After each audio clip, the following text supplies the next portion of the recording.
Bonjour, bienvenue pour une nouvelle vidéo du cabinet Landau et Associés. Regardons ensemble ce qui est une véritable grande accélération juridique de l'équilibre assez compliqué et instable entre éoliennes et espèces protégées.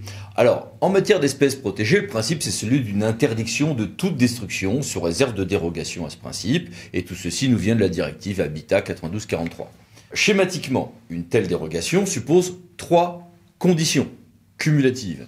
Pas de solution alternative satisfaisante, pas de nuisance au maintien dans un état de conservation favorable des populations des espèces concernées dans leur aire de répartition naturelle, et 3, que la dérogation s'inscrit dans un des motifs limitativement énumérés par la loi, que vous voyez ici à l'écran, le plus habituel étant la notion d'intérêt public majeur sur laquelle sont fondées un grand nombre de ces dérogations.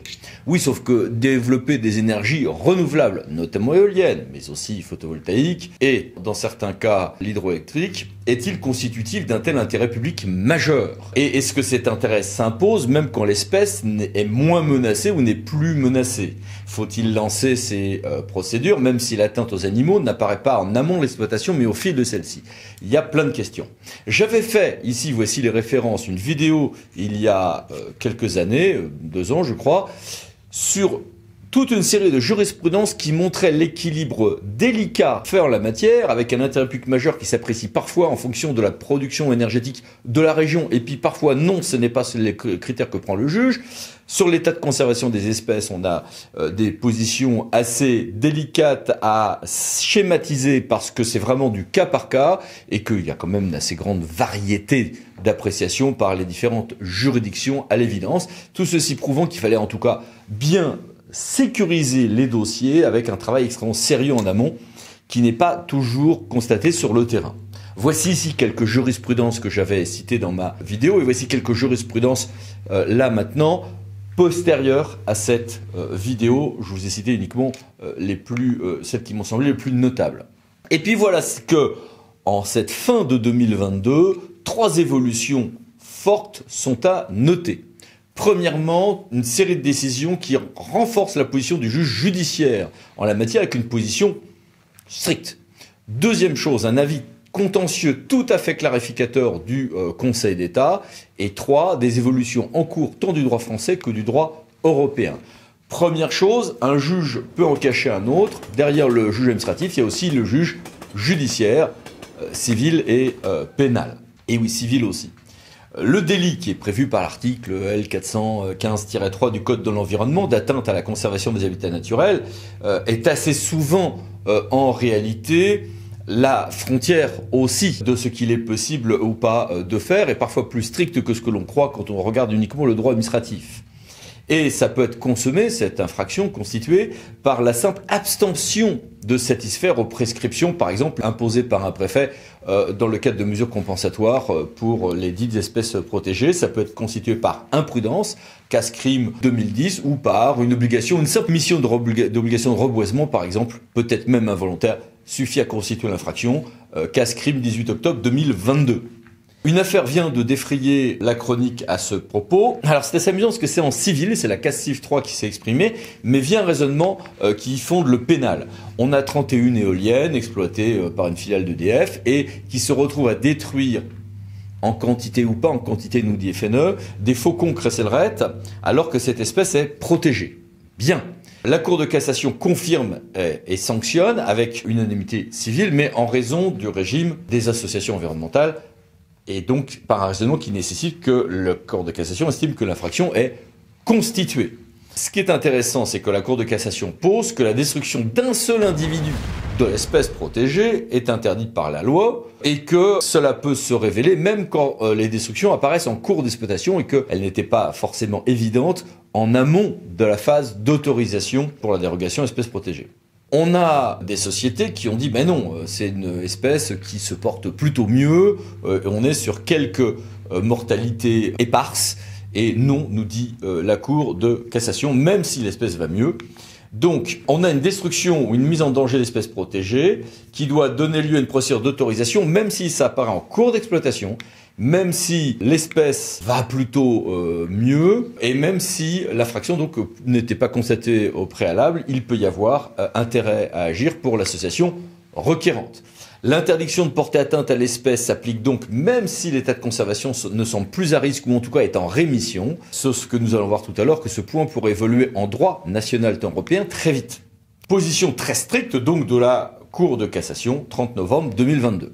À ça, quelques jours après, sans que ce soit à proprement parler une réponse, le Conseil d'État a rendu un avis contentieux extrêmement important.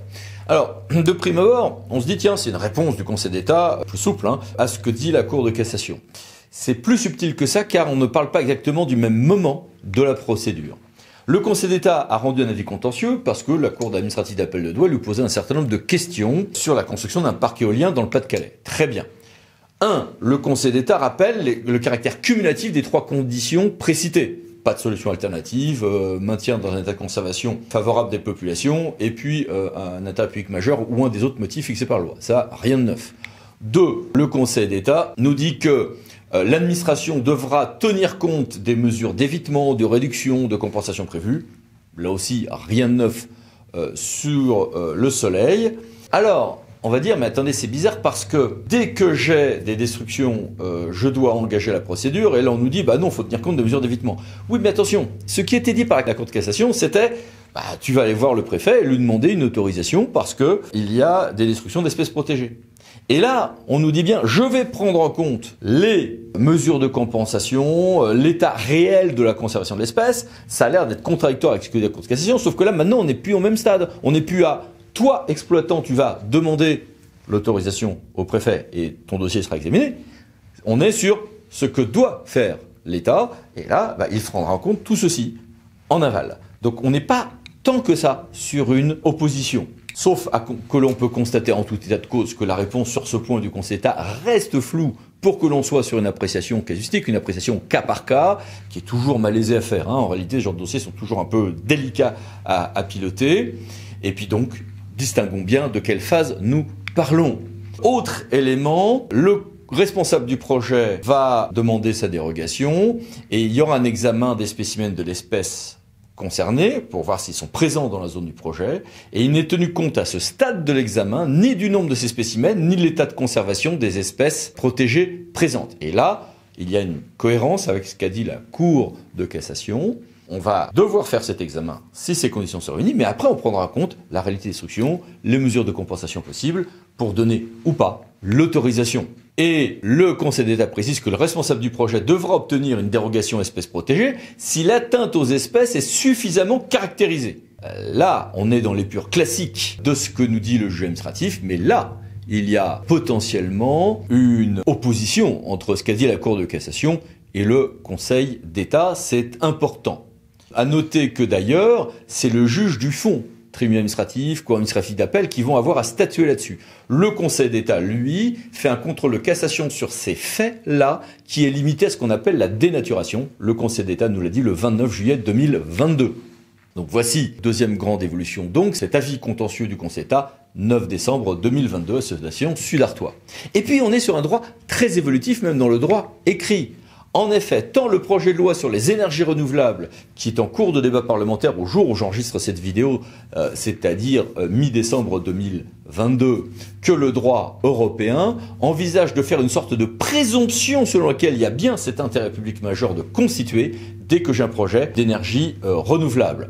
Ça ne veut pas dire qu'on peut détruire les espèces librement, mais ça veut dire qu'il y a une sorte de présomption comme quoi cet intérêt public majeur existe, au moins pour une période en tout cas provisoire, on parle d'une période d'1 an, pour accélérer l'implantation d'éoliennes photovoltaïques et autres, car vous avez également une autre décision du théâtre de Grenoble concernant, par exemple, un petit barrage à Salanches, dont voici ici les références, qui a fait polémique récemment pour des raisons qui ne sont pas la raison des destructions d'espèces protégées, mais l'état du bassin hydrologique, mais on est sur des raisonnements qui ont une certaine parenté tout de même, et on voit bien que l'on a un équilibre entre énergie renouvelable et biodiversité, équilibre écologique, qui n'est pas aisé à constituer, qui peut, pour les plus sincères amoureux de l'environnement que nous sommes tous, être un crève-cœur, mais qui est un sujet extrêmement délicat et qui, en droit, nécessite, vous le voyez, 1, beaucoup de doigté dans l'appréciation et la constitution des dossiers, et 2, en aval, un suivi de l'actualité, car celle-ci, en ce moment, s'accélère. Eh bien, quand elle aura fini de se stabiliser, on fera une vidéo. Et en attendant, à bientôt pour d'autres vidéos du cabinet Landau Associés. Pensez à vous abonner. Merci, au revoir.